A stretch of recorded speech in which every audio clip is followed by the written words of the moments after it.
لە هەر جێکم بینەرانی گەلی کوردستان سڵامەتان لێ بێ خۆشحاڵە بەم ئێوارەیە گەرما و گەرمتان پێشکەش دەکەم تا دێت ململانەکان لە ڕۆژهەڵاتی ناوەڕاست تونتر دەبن پرسی نەتەوەیی و مەزهەبی و سنوور و بەرژەوەندی زلهێز و وڵاتانی ناوچەکە و دەستگەیشتن بە سەرچاوەکانی وزە دیارترین و گرنگترین سیماکانی ململانێن لە ڕۆژهەڵاتی ناوەڕاستدا لە بەرامبەر ئەمەشدا بەکارهێنانی زەبر و زەنگ بۆ خۆسەپاندن لەم ناوچەیە سیمایەکی دێرینی هەیە و تا ئێستاش بەردەوامە. ڕۆژهەڵاتی ناوەڕاست نەک بۆ کورد بەڵکو بۆ زۆر نەتەوە و مەزهەبی دیکەش جێگەی مەترسیە. ترس لە دروستبوونی هەمان ئەو ململانەیانەی کە ئێستا لە ناگۆڕنی قەرەباخە ئایا بۆ هەرێمی کوردستانیش دەکرێ بڵێن دروست ئەبێ یاخود نا. عێراقیش لە ئێستادا کە بۆتە چەقی ململانەکان لە ناو ڕۆژهەڵاتی ناوەڕاستدا ئایا بەهۆی عێراقەوە کورد باجی ململانەکان دەدات. کۆمەڵک پرسیار هەن لەسەر ڕۆژهەڵاتی ناوەڕاست پێگەی کورد لە ڕۆژهەڵاتی ناوەڕاست کە دەماگەێنێتە ئەوەی کە بزانێکین ئایندەی کورد چییە لە ڕۆژهەڵاتی ناوەڕاست. ئێمە زیاتر قسە لەسەر باشوور دەکەین وەکو هەرێمێکی فێدرال کە لە عێراقدایە نەک ناوچەکانی دیکەی کوردستان چکە ئەوان لە ئێستادا سەر بە دەوڵەتێکی دیکەن. گرنگترین پرسدا سەر هەرێمی کوردستان ئەوەیە تا چەندە ئەو ململانانەی کە لە ناوچەکەدا هەن دەبەستێنەوە بە نەتەوە بچووکەکان و لاوازەکانەوە و لەسەر وێری ئەوان پرسەکان یەکلاکرێتەوە. بەرحاڵ لە گەرما و گەرمم ئێوارەدا شرۆڤی پێگەی کورد لە ڕۆژهەڵاتی ناوەڕاست دەکەین بێگومان قسەش لەسەر پێگەی عێراق دەکەین چونکە هەرێمی کوردستان بەشێکە لە عێراق بزانێکین پێگەی کورد لە ڕۆژهەڵاتی ناوەڕاست چۆن دەبێت. لە ستۆدیۆ بەڕێز حەسەن یاسین و نووسەر لەگەڵمدایە هەروەها پرۆفسۆر یاریدەدەر دکتۆر خەلیل ئیسماعیل مامۆستای زانکۆ لە هەولێرە و لەگەڵمدایە بەخێر بێن بۆ گەرما و گەرم. بەڕێز حەسەن لای جەنابتەوە دەست پێ دەکەین چۆن پێگەی ئێستای کورد لە باشووری کوردستان واتە لە هەرێمی کوردستان هەڵدەسەنگێنی. هەڵبەتە سەرڕای ئەوەی کە زەختت کردەوە لەوەی کە ئێمە قسە لەسەر باشووری کوردستان یان ما بڵێن هەرێمی کوردستان بە ناوچەدابڕاوەکانەوە دەکەین تایبەت بێ بە عێراق بەڵام لە هەمان کاتیشدا کورد لە کوردستانی عێراق دابڕاو نییە لە کورد لە پارچەکانی تریژیانی. بۆیە کورد لە ناوچەکە پێگەیەکی دیاری هەیە لە سەدەی ڕابردووە سەرەتای سەدەی ڕابردووەوە کە کوردستان لە ئەنجامی دابشکردنی دەوڵەتی عوسمانیەوە کە دابش کراوە بەسەر ئەو وڵاتانەی کە وەکو سووریا و عێراق و تورکیا و ئێران هەریەکەی پارچەیەکی بەرکەوتووە لەو کاتەوە کورد کە نەتەوەیەکی 35 تا 40 ملیۆن و ڕەنگە زیاتریش بێ تا ئێستا بێ ناسنامەی دیاری خۆی کە ناسنامەی نەتەوەیی هەیە بەڵام ناسنامەی سیاسی تا ئێستا وەکو دەوڵەت ئەو ناسنامەیە وەرنەگرتووە. بۆیە کورد کە لە ڕۆژهەڵاتی ناوەڕاستە چوارەمین گەورەترین ڕەگەزە لە ڕۆژهەڵاتی ناوەڕاستدا هەڵبەتە بە پێی گەورەی ژمارەکەی خۆی پێگەی سیاسیشی لە ناوچەکەدا هەیە. بەڵێ بەڵام پاساوەکەی من بۆ هەرێمی کوردستان و قسەکردن لەسەر هەرێمی کوردستان بۆ بوو کە هەرێمی کوردستان بەشێکە لە عێراق بەڵام لە پارچەکانی دووکەی کوردستان بۆ نمونە لە باکوور هەرێمێکی کوردی نییە یعنی زیاتر بە وابەستەیە بە مەرکەزەکەەوە زیاتر وەک لە هەرێمی کوردستان. لە هەرێمی کوردستانیشدا ئەو ناوچە فیدرالیەی کە ئێمە بەدەستمان هێناوە و ناوچەدا بڕێراوەکانی شێشتا یەکلا نەکراونەتەوە ئەمەش پێگەی هەرێمی کوردستان پێش ڕیڤراندۆم بەهێزتر بوو لەو پێگەی کە ئێستا هەیەی بەڵام بەو معنەوە نییە پێگەکەی نەماوە پێگەیەکی بەهێزی هەیە تا ئێستاش تاکە ناوچەی فیدرالیە لە عێراقدا پرۆژەی فیدرالی لە عێراق تەنها ئەوەیە هەرێمی کوردستان توانیوێتی ئەو ناوچە فیدرالی خۆی پارێزی ئەگەرنا هیچ ناوچەیەکی تری فیدرالی لە عێراق جێبەجێ نەکراوە یعنی دەتوانین بڕێن بەنسبەت هەرێمی کوردستان تا ڕادەیەک فیدرالیەت سەرکەوتووە بەڵام بەنسبەت عێراق فەشەلی هێناوە لەبەرەوەی لایەنە سیاسیەکان لە ژێر هەژمونی ململانێ هەرێمیەکان لە نێو هەژمونی ململانێ ناوخۆیە سیاسیەکانی پارتە سیاسی و دینیەکانی عێراقا ئەم پرۆژەیە سەری نەگرتووە بەڵام لەگەڵ ئەوەشدا هەرێمی کوردستان پێگەیەکی گەورە و بەهێزی هەیە کاریگەرە لە ناوچەکەدا بەو مەرجەی ئەگەر دوو خاڵی لاوازی هەیە ئەو دوو خاڵ لاوازەی خۆی هەوڵ بدا بەرەو پێشی ببە چاکسازی تێدا بکە یەکیان ئەوەیە کە حکومڕانی باش کە لە هەرێمی کوردستاندا بەداخەوە فەرمانڕەواییی باشمان نییە ڕۆژ لە ڕۆژ قەیران زیاتر ئەبێ ئەمە لەلایەک لە لایەکی تریشەوە یەکڕیزیش لە حکمی نەبووندایە لە هەرێمی کوردستان بەداخەوە بەدیوەکەی دیکەیە خاڵی بەهێز و پۆزتیفی هەیە کورد لە ڕۆژهەڵاتی ناوەڕاست بەڵێ خاڵی بەهێز و پۆزتیفی ئەوەیە کە سەرڕای نەبوونی یەکڕیزی بەڵام هەمووان کۆکن لەسەر ئەوەی کە ئێمە یعنی هەموو لایەنە کوردستانیەکان لە کوردستانی عێراقا کۆکن لەسەر ئەوەی کە ئێمە دەبێ هەرێمێکی فیدرالی بین سوورن لەسەر پاراستنی فیدرالیەت لە هەرێمی کوردستان و بە هێنانەوە سەرهەرێمی ناوچەدا بڕێنەوە کورد وەک نەتەوە ئاماژەت پێدا چ جیاوازێکی هەیە کورد وەکو هەرێمی کوردستان لە ناو ڕۆژهەڵاتی ناوەڕاستدا کورد وەکو نەتەوە پێگەی بەهێزترە بە تەنیا لە هەرێمی کوردستان لەبەرەوەی لە ڕۆژئاوا حکومڕانیەکی یەکگرت و یەکپارچەت هەیە بە تایبەتی ئەوان کە ئەمە لە کوردستانی عێراقیشە هەر ڕوویدا بەرامبەر بە داعش بەڵام لەوێش شەڕەکەی ئەوان سەرسەختتریش بوو پێگەیەکی سیاسی بەهێزتریان بەدیهێناوە تا ئێستا تاکە ناوچەند لە دوای ئەوەی کە ڕاپەڕینی گەلانی سووریا شەڕی ناوخۆی لێکەوتەوە تاکە ناوچەند ڕۆژئاوای کوردستان کە توانی ویانە سربەخۆیی سیاسی خۆیان پارێزن حکومڕانیەکی باش بۆ خۆ بەڕێوەبردن بێن نەدی ناوچەکانی تر بەو شێوەیە نییە بەداخەوە لە کوردستانی باکووریش بە هەمان شێوە سەر ڕای هەموو ئالۆزی و کوشت و بڕەکان بەڵام کورد پێگەیەکی بەهێزی هەیە زۆر باشە پرۆفسۆر یاریدەدەر دکتۆر خەلیل ئیسماعیل مامۆستای زانکۆکە لە هەولێر و لەگەڵماندا ئەمەوێت لە هەمان پرسیارەوە دەست پێ بکەین یعنی کورد لە ڕۆژهەڵاتی ناوەڕاستدا خاوەنی چوارچێوە و پلان و استراتیژی خۆی هەیە پێشەکە سپاستا دەکەین هەروەها سپاسی میوانی بەڕێزەکە دەکەم و بەس ملاحەزەیەکی بچکۆلەیەکم هەیە کاکە من پێشی 30 ساڵ پرۆفیسۆرم ئەنجا بێمە سەر جوابی پرسیارێکی جەنابێت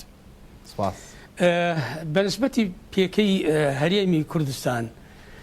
بەڕاستی ئەمە یەکەم حاڵەتێکی دروست نییە بەڵکو ئەمە نەتیجەی هەوڵبوونێکی ملەتی کورد هەر لە دوای شەڕی جیهانی یەکەمەوە تا گەشتە ئەمڕۆ کە کورد لە عێراقەوە توانی هەرێمێکی بۆ خۆی دروستکە لە دوای ئەو تەضحیاتێکی پێشکەش کرا بوو خلال ئەو ماوەیەکی تقریباً 100 ساڵ توانی بگاتە ئەو ئەنجامەیەکی ئێستا ئەیبینین و ئەمە جیاوازیە وەکو کاک حەسەنی شارەیا بوو ئەمە جیاوازیە بەتەکید لەگەڵ کوردستانی باکوورەوە و هەروەها لەگەڵ کوردستانی ڕۆژئاوا و ڕۆژهەڵات و بەتەکیدیش ئەم تەکوینەیە ئەم فدرالیەیەکی ئێستا هەیە هەنگاویەکە بەتەکید بۆ هەنگاوێکی داهاتوو کە بتوانی کورد لە عێراق دەوڵەتێکی لە ئایندە دەوڵەتێکی دروستکە لەبەر ئەوە ئەگەر ملاحەزە ئەەکەین ئەو مفاوەضاتانێکی لە بینی حکووماتی عێراقی بەتایبەتی لە دوای نظامی جمهوری لە دوای ڕوخاندنی نظامی مەلەکی تا ئەمڕۆ و زۆر تەکیدی شەکەم ئەڵێم تا ئەمڕۆ ئەو مفاوەضاتانێکی ئەکرێ لە بینی کورد و لە بینی حکووماتی عێراقی سەر ناگریە لەبەر ئەم مەسئلەکەی کە حکووماتی عێراقی ئەزانن کورد بەوە ڕازی نییە جارێکی لا مەرکەزیە جارێکی حکومزاتیە جارێکی فدرالیە ئەزانن کورد مافی ئەوەیە یاخو هەوڵی ئەوەیە بەردەوامە بۆ دروستکردنی دەوڵەت لە خاکی کوردستان هەمان شیەوە قیاداتی کوردی ئەزانن حق يقين كأم مفاوضاتاني أكريت لقى الحكومات العراقي واتفاقيات أكريت أم اتفاقيات لقى الحكومات العراقي مؤقتة شوكي أمانة الريقايكي رانا وستن كلا مركزي أبيت يا حكم ذاتي أبيت وكو صالاني شستا كان وحفتا كان ياخو استا كإما فدرالي همانه دليل اويه ك ريفراندومي ككرا ل 2007 اما دليلي كرد لكردستان العراق حدي كنيه كرازيه بيت بو حقه ياخو بو فدرالي كي استهي بلكو بلاني كي هي هواي هي خوني كي هي شلون تفسيري كي تفسيري بكا بو درس كردني دولتي كي وكو ملتاني كتر وكو عرب وكو ترك وكو فرس ناو شكا بله دکتۆر خەلیل ئەمڕۆ چواری تشرینی یەکەم ساڵی بە یانی لە ساڵی 1992 لە پەرلەمانی کوردستان جاری فیدرالی پەسەند کرا پرسیارەکە پێوەست بم بابەتە بەڵێ ساڵی 1992 بە دیاریکراوی لە چواری تشرینی یەکەمی ئەو ساڵەدا جاری فیدرالی لە پەرلەمانی کوردستان پەسەند کرا لە ساڵی 2005 لە دەستوری نوێ عێراقدا فیدرالی بۆ هەرێمی کوردستان جێگیر کراوە هەردووکتان ش بەڕێزە کاک حەسەنیش هەر جەختان لەسەر بابەتی فیدرالی کردەوە بە دیوەکەی دیکە زۆر باسە لە دەوڵەت کرد پرسیارەکە وەیە دەوڵەت پێگە دەداتەنەتەوە یاخود کیانێکیشی هەبێت لە هەر دەوڵەتێکدا توانێت پێگەی هەبێت بالتأكيد دولة نايوية بهر حالك بتايبتي أجر باسي إما روشلاتي نوراسة كين دولتان وراهاتون كمجال ناين بون التوكاني كتير آزاد بن وما في خويان بشوي كل الشيء وكان جيب جيكريتو عراق يكيق لو دولتانيكي هل بدايتكي أجر إما ناتشنا زماني بيشي جمهوري لفتري هزال صوتو بنجاو هيشتوا تا أمره عراق حتى لدستور كانيان بشيك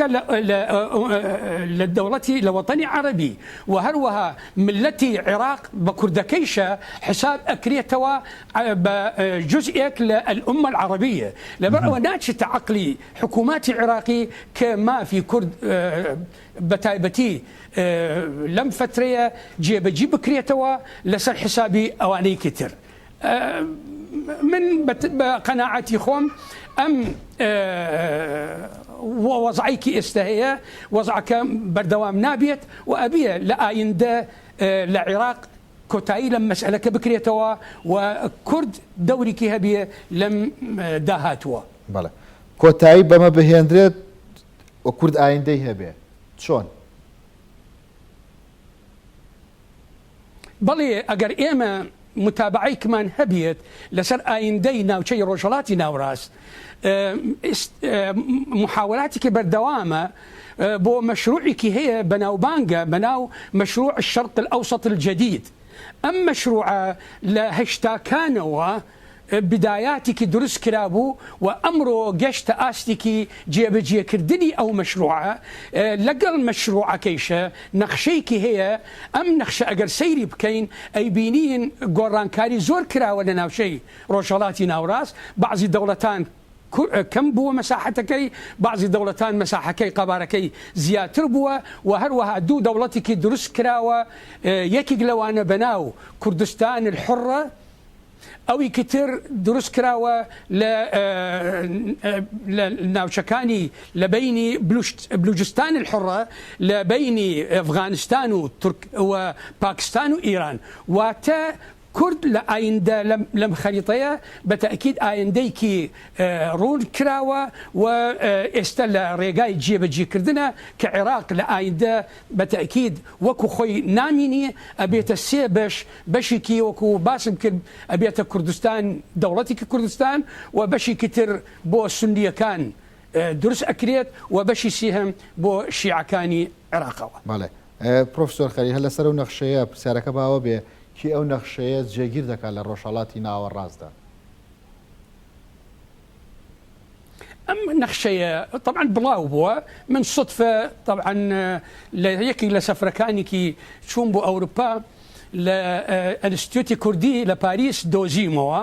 بە ئینگلیزیەوە هێنا بە فڕەنسیەوە وەڵڵا هێناوە بۆ خۆم و دیراساتێکی زۆرم کردووە لەسەری و بەردەوامم لەسەر ئەو نەخشەیە و لەسەر ئەو مەشروعێکی باسەکەم بۆم دەرکەوت ئەو مەشروعێکی جددیە یعنی یەکێک لە گرنگترین ئەهدافەکەیکی ئێستا جێبەجێ ئەکرێتەوە یەکەم تەطبیعکردنی علاقاتی عرب لەگەڵ ئیسرائیل وجناب ملاحظة أكي روج بروج أم هدفه جيبجي أكريتوا هدفي دوام وكوتم عراق أبيت السيبة شو بالفعل إما إشاراتك روج بروج بمرون تر أبيت كقد عراق وكو خوي نامينيت وبرو تقسيم كردن أروات إن جاء أمره يا سبيني أو موضوعك بيوندية بدصلات داراني أم مشروعة وهروها كسبان دني أمريكا لناوشي روشالات ناوراس روج بروج زياتر بي هم لروي اقتصادية وكنوتو اشتكاني كتير وهم لروي عسكري وأمني وردة أمريكا دوري كي سركي هي لناوشكا وبتايبة عراقيش زۆر باشە بەڕێز حەسەن ئەو ململانێنی کە لە ڕۆژهەڵاتی ناوەڕاستدا هەیە بۆ کوردیان بچوو بکەینەوە کورد پرسێکی نەتەوەی هەیە لە ڕۆژهەڵاتی ناوەڕاستدا چارەسەر نەکراوە پرسی مەسەبی هەیە پرسی سنووری هەیە تەنانەت سەرچاوەیەکی دەوڵەمەنە بە سامان و وزە کە جێی ململانەیە هەموو ئەمانە بکو نەتەوەیەکی گەورەی زەلیل پیشانی ئەدا لە ڕۆژهەڵاتی ناوەڕاستدا یاخود وەکو نەخشەیە کە دکتۆر خەلیل ئاماژەی پێدا ئایندەیەکی ڕوونی هەیە من بە ئایندەی ڕوون ئەیبینم بەڵام کورد پرسی مەذهبی نییە بەڵکو پرسی نەتەوەیی و نیشتیمانی هەیە تا ئێستا پرسی مەذهبی نەگەشتۆتە ئەو ئاستەی کە گرفت بێ لە ناو کووردا و بۆ کورد گرفت بێ ینی بەڵام ئایندەی کوردستان و ئایندەی هەرێمی کوردستان و کورد بەگشتی ڕوون دەبینم لەسەر ئەوەی کە لە ناوچەکەدا گۆڕانکاری زۆر بەڕێوەیە بۆ نمونە پرۆژەی شامی نوێ کە بە جۆرێک لە جۆرەکان کە ئەمریکیەکان ئۆکەیان بۆ کردووە و فەڕەنسیەکان لە جێبەجێکردنەکەیان لە ئەستۆی خۆ گرتووە پرۆژەیەکی نوێیە کە بە دڵنیاییەوە مەسەلەی نەوت یەکلا دەکاتەوە بەو شێوەیە کە لە کوردستانی عێراقا لە ژێر هەژمونی تورکیایە ئەو کاتە لە حاڵی جێبەجێکردنی ئەو پرۆژەیە دەردەهێنرێ و دەخرێتەوە سەر مەسارێکی دیکە کە بە ناو ڕەنگە بەشێکی سووریا و ئەردەن و بەرەو ئیسرائیل و سەر ئاو لەوێ جێبەجێ بکرێت ئەمانە پێمان دەڵێن کە ئایندەی کورد لەو ناوچەیە ڕوونە لەبەرەوەی ململانەکان لە قازانج و بەرژەوەندی کوردایە تورکیا پەلوپۆیەکی زۆری هاویشتۆ لە ناوچەکە بەڵام بە تەواویش بۆتە هۆی مایەی هەراسانی بۆ ئەوروپیەکان بۆ ڕووسیەکان بۆ ئەمریکیەکان ئەوە تا ئەگەر وەکو ئاماژەیەکی دوور کە باسی کێشەی ئەرمینیا و ئازەربایجان بکەین بە ئاشکرا دەرەکەوێت کە تورکیا دەستدرێژیەکە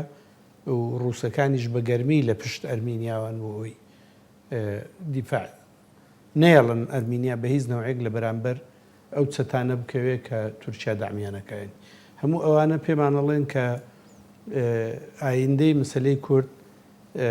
بەقەت ئەو خوێن و قوربانیدانەی کە لە ماوەی 70 ساڵ نزیکەی 30 ساڵی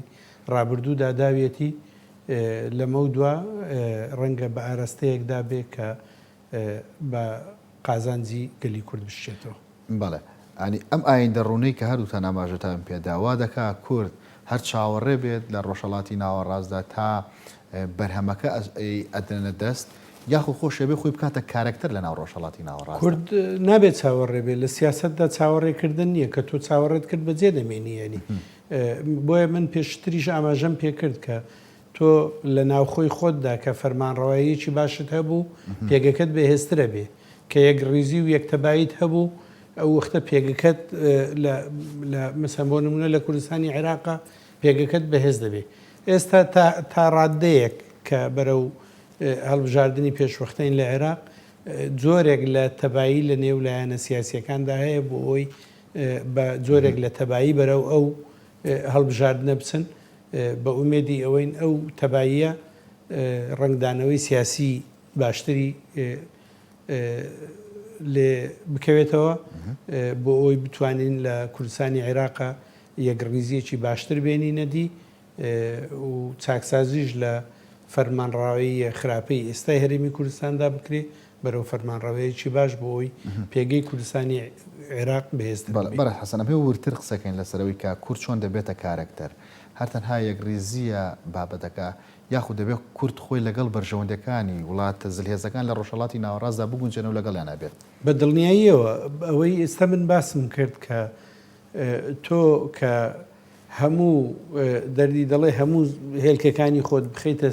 سەبەتەی وڵاتێکی هەرێمیەوە بە دڵنیاییەوە لە زەرەری کورد دەشتێتەوە بۆیە کورد پێویستە لەگەڵ وڵاتە زلهێزەکان لەگەڵ وڵاتانی دەستڕۆیشت و داڕێژەرەوەی دیزاینی نەخشەسازی جوگرافیای سیاسی لە ناوچەکە پێگەی بەهێز بێ و مامەڵەی بەهێزتر بکە ئەگەروانەکە لە چاوەڕوانیە بەرەو پوکانەوە دەچێت و ئەو پێگە زەعیف ئەو پێگەی ئێستاش هەیەی وەکوونەتەوە و مەزلومیەتی نەتەوە ئەوەشی نامێنێ بە دڵنیایی بەڵێ کورد بچێتە پرۆژەکانی ڕۆژهەڵاتی ناوەڕاستەوە یاخود وەکو گەلە ڕەسەنەکەی ناوچەکە وێنای خۆی بکات هەردووشی زەرورە کە تۆ ئەکیت گەلێکی ڕەسەنی لە ناوچەکە بەڵام تەنها ئەگە تۆ هەر باسی ئەوە بکەی من گەلێکی ڕەسەنم ئەمە هەر قسەی بریقەدارە و نایخوایانی بەڵکو دەبێت تۆ ڕۆڵت هەبێ لە ناوکایی سیاسی لە ناوچەکەدا کاریگەریت نەبێ لە ڕووی ئابوووریەوە پەیوەندیەکی بەهێزت نەبێ لەگەڵ وڵاتانی دەستڕۆیشت و بە دڵنیاییەوە بەرەو پاشەکشە دەڕۆی و ناچیتە پێش. بەڵێ بەڕێز حەسەن لەگەڵ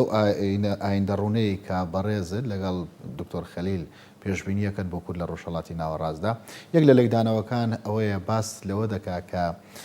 ئەو ململانی و بەزمەی یاخود ئەو بەریەکەوتنی بەرژەوەندیانەی کە لە هەرێمی ناگۆڕنی قەرەباغ ماوەیەکە نوێ بۆتەوە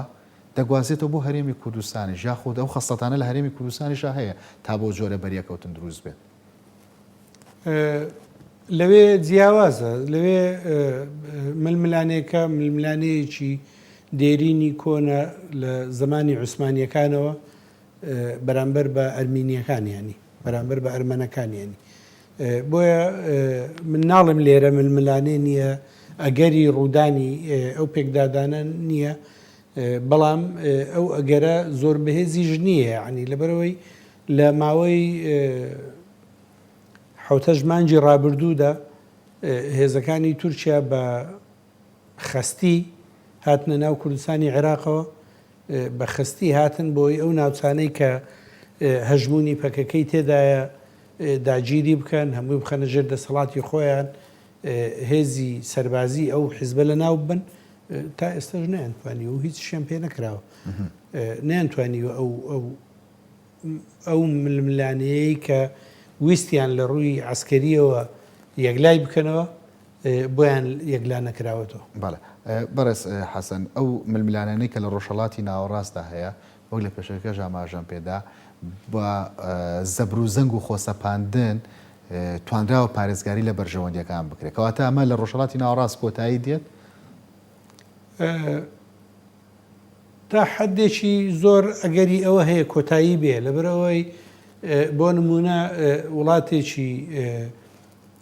بەهێزی هەرێمی وەکو تورکیا کە پەلوپۆی هاویشتەوە بە ناو کوردستانی عێراق بۆ ناو لیبیا بۆ ناو ئازەربایجان بۆ زۆر شوێنی تریش زۆربەی ناوچەکان تا ئێستا کە لە ڕێگەی چەتە جۆراوجۆرەکانەوە کردوێتی فەشەلی هێناوە لە ماوەی 5-6 ساڵی ڕابردوو کە لە ڕێگەی چەتەکانی داعشەوە بە هەموو شێوەیەک هەوڵیدا ئەو ئوزمونەی لە ڕۆژئاوای کوردستان هەیە و حکمێکی خۆ بەڕێوەبردن هەیە لەوێ کە ناویان ناو حکمی فەرمانڕەوایی خۆسەری لە ناوی بە وە بوو بە پێچەوانەوە داعش کە پڕۆژەکەی تورکیا پەشەلیێنا ئەوان هەرمانەوە ڕۆژ بە ڕۆژ بەرەو بەهێزتر ئەچن نەک بەرەو لاوازی بۆیە ئەگەری ئەوە هەیە ئەو ململانیانەی کە لە ناوچەکە هەیە چارەسەری سەربازی نەتوانرێ بەو شێوەیە بێکە لە زەرری کورد بشتێتەوە. هەر لەگەڵەوەی کاڵی کۆتایی بە زەبروزەنگ بێت لە ڕۆژهەڵاتی ناوەڕاستە دەبینێ و ململانی و بەریەکەوتانێک ئێستا لە ڕۆژهەڵاتی ناوەڕاستەیە سیمای گروپی تونڕە و سەربازی ئەی بابەڕێوە بۆ نمونە لە عراقدا گروپاکان لە دەوڵەت بەهێزترن زۆرجار لە لوبنان وا دەیبینین لە یەمەن وها دەیبینین ینی پێ دوایە ئەمە هەر ئیتر کۆتایی بە یاخود بە بەرگێکی دیکەوە زەبروزەنگ دەست پێ بکاتەوە لە ڕۆژهەڵاتی ناوەڕاست ڕەنگە بە سیمایەکی دیکە و بە بەرجێکی دیکەوە دەست پێ بکاتەوە بەڵام مەرجیش نییە بە و هێزەی جاران یعنی تۆ بیرت نەچێ بۆ نمونە گروپێکی تیرۆریستی بەهێزی وەکو داعش کە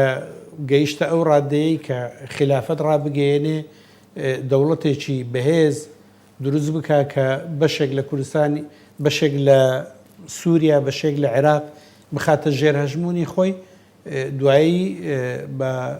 هیمەتی پێشمەرگە قارەمانەکانی هەرێمی کوردستان بە هیمەتی گەریلاکانی کە شەڕوانەکانی ڕۆژئاوا بە هیمەتی هێزەکانی عێراق هەمووی بە هاوکاری گەورەی هاوپەیمانان تێکشتێنران و ئەو خلافەتە نەما ئەو پانتاییە فراوانەی حکومڕانی کە لە ژێر دەستی دابوون نەما ئێستا مەفارزن گەڕۆکەن لەوێ و لەوێ و لە هەندێک ناوچەکانی کەرکووک و دیالە و منتقەکانی ناوچەکانی تکریت و ئەوانە لە هەندێک شوێنی ئەمبار چالاکییان هەیە پانتایی حکومڕانیان نەماوە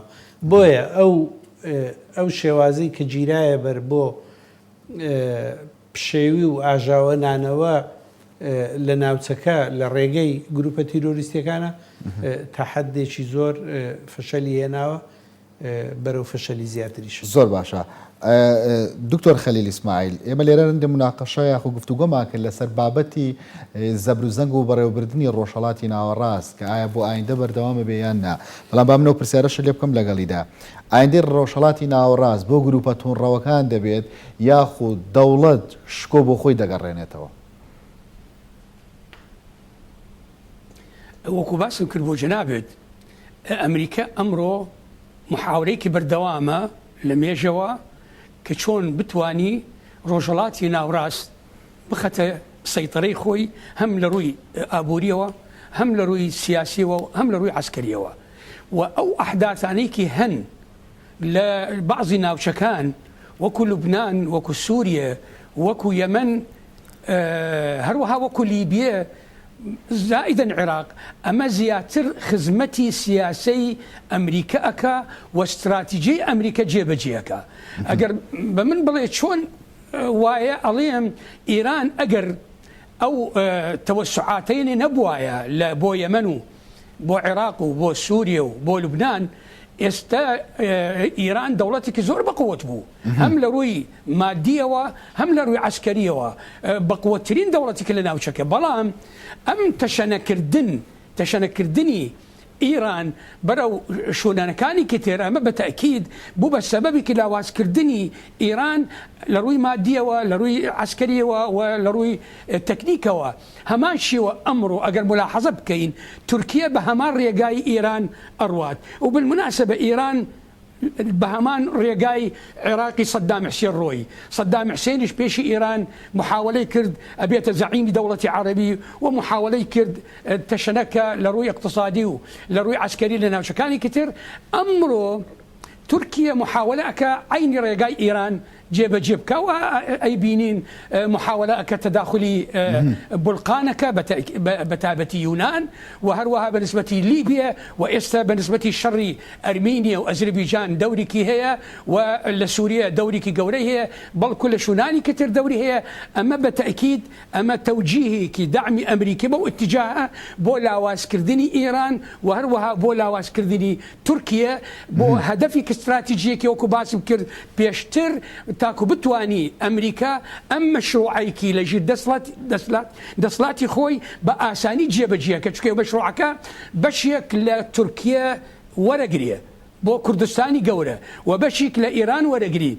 بۆ کوردستانی گەورە و هەمان شووە بە نسبەتی سووریا واتە چەند بتوانی ئەم ناوچەی ڕۆژهەڵاتی ناوڕاست ناوچەی نامستەقر بێت ناوچەی ئالۆزە بێت ئەبێتە سەبەبێکی بۆ چەسپانکردنی ئەمریکا لە ناوچەکەیە. بەڵێ جێبەجێکردنی استراتیژی ئەمریکا بۆ خەڵکە ڕەسەنەکەیە یاخود بەرژەوەندی ئەمریکا لە پێش هەموو شتێکەوەیە؟ بتأكيد برجوندي أمريكا مصالح أمريكا خوي ضمن أم استراتيجية وكباسم كدبو جنابد يكم تسباندني نفوذي أمريكي هم لروي آبوري هم لروي عسكري دو هم تطبيع كردني أوزاعي عرب لقل إسرائيل تاكوي أم هي من بمسألة إسرائيل وإسرائيل برو بقوة ترأبيت لسر حسابي دولتان عربية هم لروي آبوري وهم لروي عسكرية وسهم أو دولتانيكي دجي أمريكا هل لم يجوا محاولات تفتيتي أكا تشتيتي أكا لاوازي أكا زور باشا بەڕێز حەسەن باز لە استراتیژی ئەمریکا کرا لە ڕۆژهەڵاتی ناوەڕاستدا استراتیژی ئەمریکا بە تەنها دەتوانێت فریاد ڕاست بێ بۆ هەمگە لە ڕاستەکان هەم بۆ پاراستنی بەرژەوەندی خۆی لە کاتێکدا یاسا هەندێ هێز و پێگەی نوێ بەهێزتر لە جاران دەرکەوتنەوە بە تایبەت رووسیا و چینیش ڕێز رووسیا و چینیش پێم وانییە زۆر ناکۆک بن لەگەڵ بەرژەوەندیەکانی ئەو گەلانە لە ناوچەکەدا بۆ نمونە دەتوانین نمونە بە کوردستانی ڕۆژئاوا بهێنینەوە کە سەرڕای ئەو پشتیوانیە گەورەیەی کە ئەمریکیەکان لێیان کردن لە شەڕی دژ بە داعش و ئەو هەموو چەک و چۆڵە قەبە و فراوانەی کە ئەوان دایان بە هێزەکانی هەسەدە لە کوردستانی ڕۆژئاوا بەڵام ڕووسەکانیش درێغیان نەکردووە لەوەی کە ئەوانیش هەم بە شێوەی خۆیان یارمەتیان بدەن لە ڕووی چەک و چۆڵیشەوە لە ڕووی مامەڵە لەگەڵکردنی ژیانی یعنی بۆیە پێم وایە ئەو گەلە ڕەسەنانەی کە لە ناوچەکەن بەرژەوەندیەکانیان ئەگەر لەگەڵ استراتیجێتی ئەمریکادا بێ بەڵام بەو مانایی نییە دژ بە بەرژەوەندیەکانی رووسیا و چینیش بێ لە ناوچەکەدا بەڵام تێڕوانینە لە چارەسەری پرسەکانە زۆر جیاوازە چۆنیانی ئەنی بۆنە رووسیا پرۆژەیەکی هەیە چین پرۆژێکی هەیە ئەمریکا پرۆژێکی هەیە ئەین تێڕوانینیان جیاوازە لە چارەسەرکردنی پرسەکانی ڕۆژهەڵاتی ناوەڕاز ئەمەوە ناکە کە بەریەکەوتنێکی نوێ دروست بێتەوە جارێک تێڕوانینەکە پەیوەندی بە بەرژەوەندیەکانی خۆیانەوە هەیە بەڵام لە نەتیجەدا ئەوان دەگەنە چارەسەر چونکە هەژمونی چێ لە ناوچەکە بەهێزتر بێ ئەوانی تر لەگەڵی ڕێک دەکەونیێنی تا ئەم لەحزەیەش هەژمونی ئەمریکیەکان لە ناوچەکە بەهێزترە وەک لە هەژمونی رووسیا و چینیانی بۆیە گەلانی ناوچەکە بە تایبەت گەلی کورد ئەگەر خۆی پێگەی خۆی بەهێز بکە بتوانێ بەباشی مامەڵە لەگەڵ لایەنی نێودەوڵەتی لە پەیوەندی نێودەوڵەتیەکانی خۆی پەرە پێ بدە پێم وانییە ئاکامی یەکلاکردنەوەی ململانەکان لەو ناوچەیە دژ بە بەرژەوەندیەکانی گەلی کوردستان بشێتەوە. بەڕێز حەسەن عێراق یەکێکە لە چەقی ململانەی هێزەکان لە ناوچەکەدا چ لە نێوان ئێران ئەمریکا چ لە نێوان تەنانەت تورکیا وڵاتانی کەنداویشدا پرسیارەکە ئەوەیە ئەم سەنترال بوونی عێراقە بۆ ململانەیە بە زیان بۆ کورد دەشکێتەوە یان نا؟ ئەمەش دیسان پەیوەندی بە پێگەی هەرێمی کوردستان خۆیەوە هەیە هەرێمی کوردستان ئەگەر پێگەیەکی بەهێزی هەبێ بتوانێت لەگەڵ بەغدا نەکەوێتە ململانەیەکی کە لە بەرژەوەندی دانیە پێم وانە لە زەرری بشتێتەوە چونکە عێراق کە سنترالە لەو ململانەیە لە ناوچەکەدا پەیوەندی بە ململانەی بۆ نمونە ئەمریکی و ئێرانیەکان هەیە لەسەر نفوزیان لە عێراقدا لە کاتێکدا تەنیا ئەمریکا و ئێرانی ژنین دەوڵەتانی خەلیجیش دەوڵەتانی ناوچەکەش بچی خۆیان پشتیان لەو ململانەیەدا هەیە بۆ نمونە مثلەن ئێران وەک دکتۆریش ئاماژەی پێدا کە پەلی هاویشتۆ مثلەن بۆ یەمەن بۆ ئەو شوێنانە ئێستا ئەبینین هێوربوونەوەیەکی زۆر لە ململانەی سەربازی نێوان سعودیە و یەمەندا هەیە تا حەدی ئەوەی کە یعنی هودنەیەکی تەواو لە گۆڕێدایە ینی کەواتە ئەمە بەدیویەکە فەشەلی ئێرانە کە نەیتوانی ئەو ململانەیە بە ئاقارێکدا بە کە سعودیەکانی پێبشتێنێ لە هەمان کاتدا ئەمریکیەکانیشی پێبشتێنێ بۆیە ئەو ململانەیە کە ئێستا لە ناو عێراقدا هەیە بە ئاراستەی ئەوەیە کە کامیان نفوزی بە قووەتر دەبێ ڕەنگە یان هەڕەشە یان جێبەجێکردنی کشانەوەی باڵیۆزخانەی ئەمریکا لە بەغدا جۆرێک بێ لە هەڕەشەیەکی جددی لەسەر بەرژەوەندیەکانی ئێران لە عێراق و هەمان کاتدا هاوپەیوەناوەکانی ئێرانیش لە ناو عێراقدا. زۆر باشە. پرۆفسۆر خەلیل ئەمێ سەرنجی تۆش بزانم لەسەر ئەو کە عێراق بۆتە چەقی ململانەیەم هێزانە و ئایا بۆ کورد بە زیان دەشێتەوە یان نا بەڵام لەگەڵ شاوەڵامی ئەوم بەرەوە زۆر جەختن لەسەر پرۆژەی ئەمریکا کردەوە بۆ ڕۆژهەڵاتی ناوەڕاست. دابشکردنی عێراق بۆ سێ پارچەی کوردی سونی شیعی پرۆژەی جۆ بایدنە و ئێستا جۆرە لە جۆرەکان جۆ بایدن هاتوۆتەوە گۆڕەپانی سیاسی و یەک لە کاندیدەکانە بۆ سەرۆکی ئەمریکا لە بەرامبەریشدا دۆناڵد ترامپ یەکێکی دیکەی لە کاندیدەکان هەل لە ناو ئەمریکادا تێڕوانی جیاواز نییە بۆ پرسی ناوچەکە؟ زانی شۆن بەنسبەتی سیاسەتی ئەمریکا بۆ دەرەوە کەم جیاوازی هەیە بە بۆنەی گۆڕینی سەرۆکی ئەو دەوڵەتە بە مانای تر کە ڕئیسی دەوڵەت ئەگۆڕێتەوە لە بینی ماوە و ماوەی کتر زۆر تەسیرێکی ڕئیسی گەورە لەسەر سیاسەتی ئەمریکا لە دەرەوە کەم ئەبێت بەڵکو زیاتر لە ناوخۆی زیاتر ئەبێ واتە ئەم سیاسەتێکی ئێستا هەیە بەنسبەتی ئەمریکا و استراتیجیەکەی بەرامبەر ڕۆژهەڵاتی ناوڕاست بەردەوامە بێت ئەگەر ترامپ دووبارە هاتە دێ یاخۆ جۆ بایدن هاتە جێگای ترامپ لەبەرەوە ئێمە حس ئەەکەین ئێستا هەمووی مؤشراتەکانێکی زۆر ڕوون و ئاشکرایە کە عێراق مستەقر نابێت دووهەم بەرەو دابشبوون ئەڕوات ئەوەتە ئێستا حالیان مەسئلەی تونندڕەوی لە بینی ئەمریکا و لە بینی حەشدی شعبی ئەمە جێگایکی بەڕاستی جێگایکی زۆر گرنگە بۆ دراسەکردن و تهدیدکردنی ئەمریکا نەقل سەفارەتەکەی ئەکە بۆ دەرەوەی عێراق ئەمەیشە کاریگەریکی گرنگ هەیە کە نیازی هەیە و تەوەقعاتی هەیە ناوڕاست و خوارۆ عێراق ئەبێتە جێگای ململانە لە بینی شیعەکان لە بینی خۆیان واتە سەفارەی ئەمریکی لەو شوێنە نامینێت و احتیمال هەیە ئیشەکەی و جێبەجێکردنی ئیشەکەی ئەبێتە بۆ قونسڵیەتی ئەمریکا لە هەولێر لە جیاتی سەفارەی ئەمریکی و لە کۆتایی حس ئەەکەم عێراق نامستەقر بەردەوام ببێت و ئەمە لە ساڵحی کوردە ئەگەر بتوانی کورد وەکو کاک حەسەنی شارەیە بوو بتوانی استراتیجیکی بۆ خۆی دابنە و بقۆزی ئەو وەزع و زروفەیەکی ئێستا لە عێراق هەیە لە مەسلحەتی خۆی و محاولەکە ئەم لە استراتیجی علاقات زۆر بەقوەتەکە لەگەڵ دەوڵەتانی ئەمریکا و دەوڵەتانی ئەوروپا و هەروەها لە بینی ناوخۆی کە لەسەر ئەساسی پەرژەوەندی نەتەوەیی هەمووی جیاوازیەکانی ئەحزابەکان و جیاوازیەکانی کوتەلی سیاسیکی لە هەرێمی کوردستان تەجاوز بکرێتەوە بۆ مەسلحەتی گەورە. من بەتەوەقعاتی خۆم ئایندەی کوردستان ڕوونە بێت و وازەح بێت. بۆچی ناسەقامگیری عێراق لە بەرژەوەندی کورد دەبێت؟ ینی بۆچی ئێمە وەها تەماشا بکەین کە دۆزەخێک بۆ عێراقیەکان دروستکەین لە بەرەوەی خۆمان وەکو باسم کرد بەڵێ وەکو باسم کرد لە بیدای قسەکانم ئەو مفاوەضاتانە کە کرابوو هەر لە زمانی عەبدولکەریم قاسم با ناچینە دوورتر